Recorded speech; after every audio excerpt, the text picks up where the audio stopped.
शुरू करने से पहले ये वीडियो सिर्फ एजुकेशनल पर्पस के लिए है। मैं सेबी रजिस्टर्ड एडवाइज़र नहीं हूँ। इन्वेस्ट करने के पहले आपके सेबी रजिस्टर्ड एडवाइज़र को कंसल्ट करें। वेलकम टू स्टॉक मार्केट्स नज़र, जहाँ हम सिर्फ न्यूज़ नहीं, उसके पीछे की पूरी पिक्चर दिखाते हैं। एक छोटी सी रिक्वेस्ट, वीडियो को एंड तक देखना, क्योंकि सबसे ज़रूरी बात आखिर में है। और अगर चैनल नया लगे तो सब्सक्राइब ज़रूर करना। चलो शुरू करते हैं। एक कंपनी शेयर मार्केट में आई, लोगों से पैसा लिया 35 करोड़ रुपए, और लिस्टिंग के उसी दिन 19 करोड़ रुपए गायब, कैश में निकाल लिए गए। ये कोई फिल्म की कहानी नहीं, ये सेबी की एक रियल इन्वेस्टिगेशन है 2025 की। और ये उस दुनिया की बात है जिसे एसएमई कहते हैं। 2 वीडियो की सीरीज है। आज पार्ट 1 में 3 चीजें, एसएमई है क्या, 2 सबसे जरूरी फर्क, SME IPO versus main board IPO, और listed SME stock versus normal stock, और बीच में वो फैक्ट्स जो शायद तुमने कभी नहीं सुने। चलो जल्दी से बेसिक। एसएमई मतलब छोटी और मीडियम कंपनीज। बड़ी कंपनीज मेन बोर्ड पे लिस्ट होती है, एनएसई, बीएसई। छोटी कंपनीज के लिए अलग प्लेटफॉर्म है, बीएसई एसएमई और एनएसई इमर्ज। ये एक अलग मोहल्ला है मार्केट का, अपने रूल्स के साथ। इसमें गलत कुछ नहीं, हर बड़ी कंपनी कभी छोटी थी।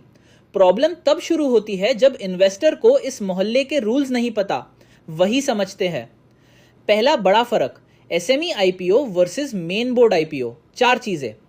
1, एंट्री। मेन बोर्ड आईपीओ में 15,000 रुपए से ट्राई कर सकते हो, एसएमई आईपीओ में मिनिमम 2 लाख रुपए। और ये छुपी बात है, ये लिमिट सेबी ने जुलाई 2025 में जानबूझ के इतनी ऊंची रखी ताकि छोटे इन्वेस्टर इजीली अंदर ना आए।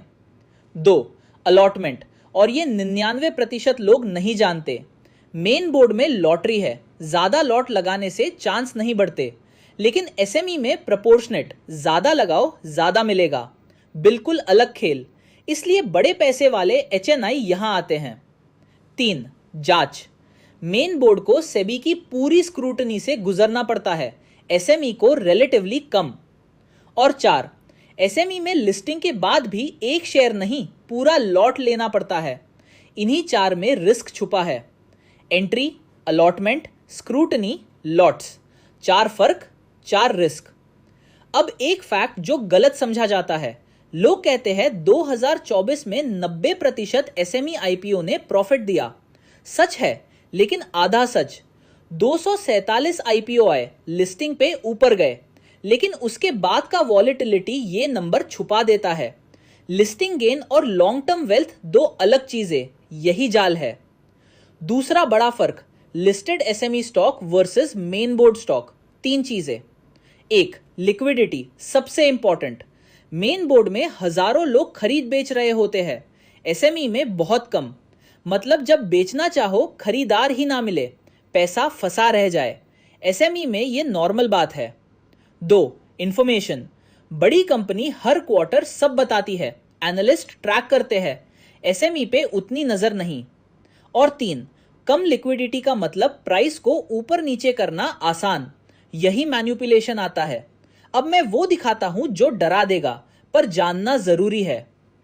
एसएबी की रियल इन्वेस्टिगेशंस 2025, सिनॉप्टिक्स टेक्नोलॉजीज, पैसा 30 करोड़ उठाए, पैसा 19 करोड़ दूसरी एंटिटीज में ट्रांसफर। वारिया क्रिएशंस, 71% पैसा डाइवर्ट, कंपनी के पास सिर्फ 30% पहुंचा। एक केस में 9 करोड़ रुपए लिस्टिंग वाले दिन कैश में निकाले। ये कॉन्स्पिरेसी नहीं, ये सेबी के ऑर्डर है।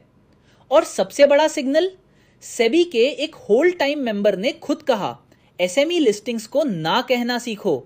जब मार्केट का रेफरी खुद ये बोले, जबकि SME market cap 2 lakh crore रुपए पार कर गया, तो समझ जाओ ये सेगमेंट नॉर्मल नहीं है। तो क्या एसएमई से दूर रहना चाहिए? नहीं, एसएमई में अच्छी कंपनीज भी है। बात इतनी है, यहां बिना होमवर्क घुसना आग से खेलना है। और वही होमवर्क, 5 चेक्स आईपीओ के लिए, 5 चेक्स लिस्टेड स्टॉक के लिए। पार्ट 2 में एक एक करके दिखाऊंगा, वो मिस मत करना। अगर ये वीडियो हेल्पफुल लगी तो एक छोटा काम करो, लाइक करो ताकि ये ज्यादा लोगों तक पहुंचे, सब्सक्राइब करो ताकि पार्ट 2 मिस ना हो, और कमेंट में लिखो SME 2 ताकि मुझे पता चले कितने लोग पार्ट 2 चाहते हैं। चैनल नया है, तुम्हारा एक क्लिक सच में फर्क डालता है। शुक्रिया। मिलते हैं पार्ट 2 में, तब तक नजर रखिए, सीखते रहिए।